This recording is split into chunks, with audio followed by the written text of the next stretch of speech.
농부소녀와 흙의 철학. 흙으로부터의 메시지. 부록 땅에 대한 철학 종합 정리. 신화적 종교적 철학적 관점에서 본 흙의 사상. 1. 신화적 차원 원형으로서의 대지. 인류 문명의 여명기부터 땅은 단순한 물질이 아닌 신성한 존재로 인식되었다. 이는 세계 각지의 신화에서 공통적으로 나타나는 대지모신 원형을 통해 확인할 수 있다.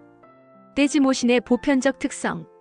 고대 그리스의 가이아는 모든 생명의 어머니이자 대지 그 자체였다.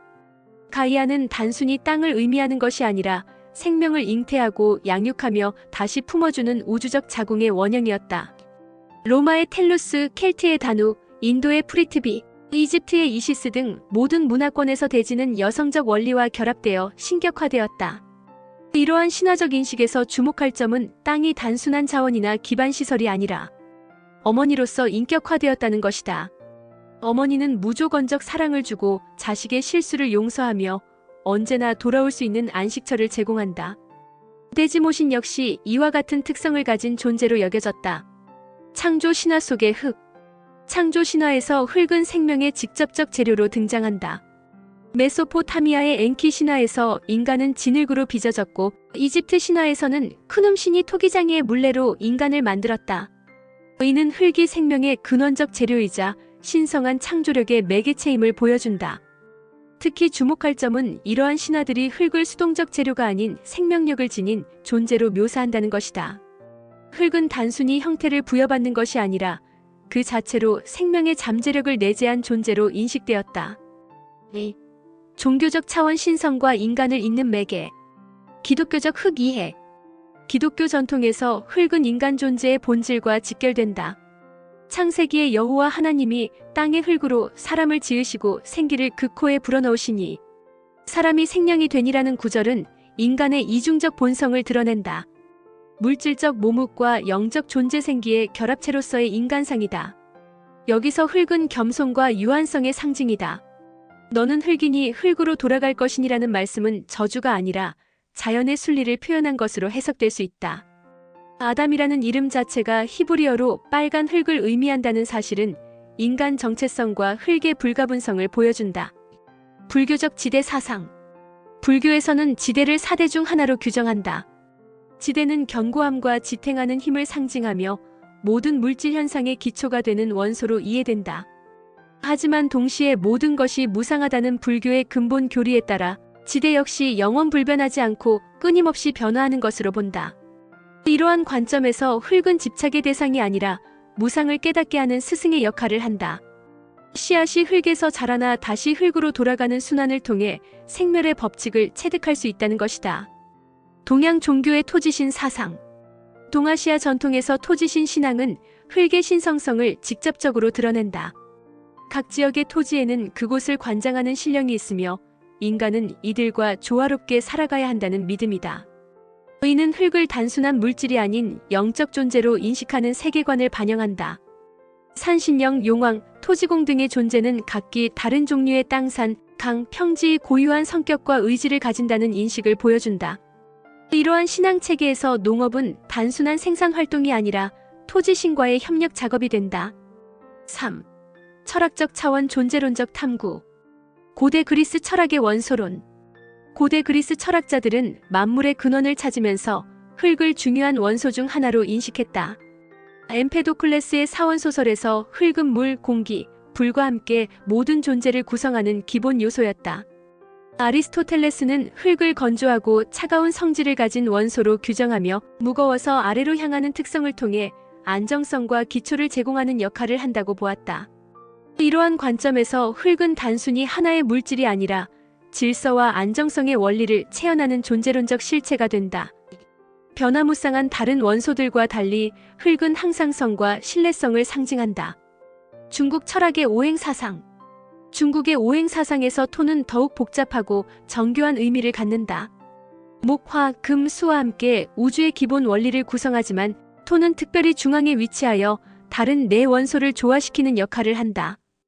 토의 덕목은 신, 즉 믿음과 신뢰이다.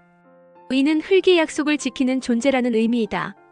씨앗을 심으면 반드시 싹을 틀 것이고 정성껏 돌보면 반드시 열매를 맺을 것이라는 신뢰성을 의미한다. 또한 오행의 상생상극 관계에서 토는 화생토, 토생금의 순환을 통해 생명력의 전환과 순환을 담당한다. 현대 실존주의와 현상학의 흙. 20세기 실존주의와 현상학은 흙에 대한 새로운 철학적 관점을 제시했다. 하이데거는 대지와 세계의 투쟁이라는 개념을 통해 흙의 존재론적 의미를 탐구했다. 대지는 은폐하고 감추는 힘이며 세계는 드러내고 밝히는 힘이다. 예술작품은 이 둘의 투쟁 속에서 진리가 드러나는 장소라고 했다. 이러한 관점에서 흙은 단순한 객체가 아니라 존재의 근본 구조를 드러내는 현상이 된다. 흙은 인간의 이해와 개념을 넘어선 신비로운 영역을 간직하고 있으면서도 동시에 인간의 현존재가 뿌리내릴 수 있는 터전을 제공한다. 메를로 마이너스 퐁티의 몸의 현상학에서는 흙과의 접촉이 주체와 객체의 경계를 흐리는 경험으로 해석된다. 흙을 만질 때 우리는 흙을 만지는 동시에 흙에게 만져진다. 의는 인간과 세계의 상호 침투적 관계를 보여주는 전형적 사례이다. 바실라르의 물질 상상력. 가스통 바실라르는 물질 상상력 이론을 통해 흙의 상상적 창조적 힘을 분석했다. 흙은 인간의 가장 원초적인 상상력을 자극하는 물질이다. 동굴, 집, 무덤 등 인간의 거주 공간은 모두 흙과 관련되어 있으며 의는 어머니의 자궁에 대한 무의식적 기억과 연결된다. 바실라르에 따르면 흙은 의지의 물질이다. 흙을 파고 빚고 일구는 행위를 통해 인간은 자신의 의지를 실현한다. 의는 단순한 노동이 아니라 존재론적 자기실현의 과정이다. 4. 종합적 성찰 인토부리 사상의 정립. 의상의 신화적 종교적 철학적 탐구를 종합하면 인간과 흙의 관계는 분리될 수 없는 존재론적 연대임을 알 수 있다. 이를 인토부리 사상으로 정리할 수 있다. 인토부리의 핵심 원리. 첫째, 생성론적 관점에서 인간과 흙은 같은 근원에서 나왔다. 모든 창조 신화가 증언하듯이 인간은 흙으로부터 생성되었으며 죽어서 다시 흙으로 돌아간다. 의는 물질적 순환을 넘어선 존재론적 귀속을 의미한다. 둘째, 상호작용론적 관점에서 인간과 흙은 끊임없이 서로에게 영향을 미친다. 인간의 농업활동은 흙의 성질을 변화시키고 흙의 상태는 인간의 문화와 정신성에 영향을 준다. 의는 일방적 관계가 아닌 상호적 공진화의 과정이다. 셋째, 소통론적 관점에서 인간은 적절한 수행을 통해 흙과 직접 소통할 수 있다. 의는 미신적 믿음이 아니라 진화적으로 형성된 생태적 감각의 회복이다. 현대과학이 밝혀낸 미생물학적 네트워크, 화학적 신호체계 등이 이러한 소통의 물질적 기반을 제공한다. 넷째, 윤리론적 관점에서 인토부리는 새로운 환경윤리의 기초가 된다. 흙을 정복하고 이용하는 객체가 아니라 함께 살아가는 동반자로 인식할 때 지속가능한 문명이 가능하다. 현대적 의의와 미래 전망. 인토부리 사상은 현대 환경위기에 대한 근본적 대안을 제시한다. 기후변화, 토양오염, 생물 다양성 감소 등의 문제는 모두 인간이 자연을 분리된 객체로 인식한 결과이다. 인토부리 관점에서 이러한 문제들은 자기 파괴의 성격을 갖는다. 미래의 지속 가능한 문명은 인토부리 원리에 기반해야 한다. 도시 설계에서는 콘크리트 아래 흙과의 연결을 복원하고 농업에서는 흙과의 대화를 통한 친환경적 방법을 개발하며 교육에서는 어린이들이 흙과 친밀한 관계를 형성할 수 있도록 해야 한다. 또한 과학기술 발전도 인토부리 원리와 조화를 이루어야 한다.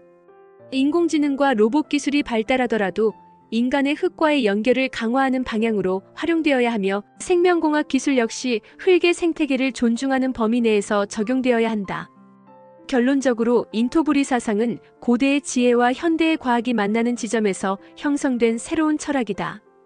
의는 단순한 학문적 이론이 아니라 인류의 지속가능한 미래를 위한 실천적 지혜이다.